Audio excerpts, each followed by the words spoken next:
Баршаңызға сәлем достар, мен YouTube каналыма қош келдіңіздер. Каналға тіркеліп, қолдап отыруды ұмытпаңыздар. Бүгін сіздермен өте дәмді және оп-оңай жасалынатын пирогтың рецептімен бөлісемін. Видеоның соңына дейін көріңіздер. Ыдысқа 1 жұмыртқаны, 15 грамм жүгері крахмалын, 70 грамм қантты, 1 грамм ванилинді және 150 грамм сүтті құйып, венчикпен жақсылап араластырамыз да отқа қоямыз.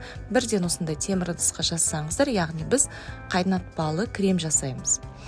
Кремімізді тоқтамай араластырамыз, қоюланғасын астын бірден өшіреміз. Көп қайнатудың қажеті жоқ. Креміміз дайын, тек бөлме температурасында суыту ғана қалды. Осылай бетін контактілеп пленкамен жауып қою керек.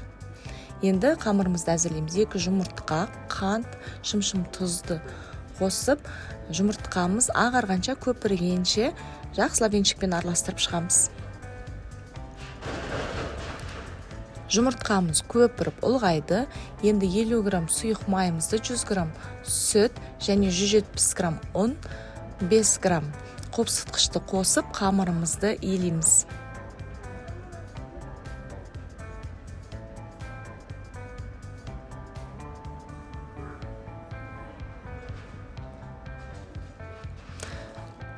Қамырымыз дайын болды. Енді формамызға пергамент қағазын төсеп дайындаймыз. Алдымен қамырымызды формамызға салып шығамыз.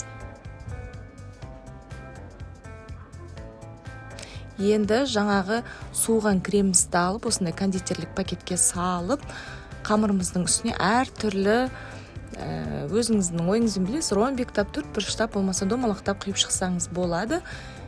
Пирогымызды 170 градус қызып тұрған пеште 40 минут пісіріп аламыз.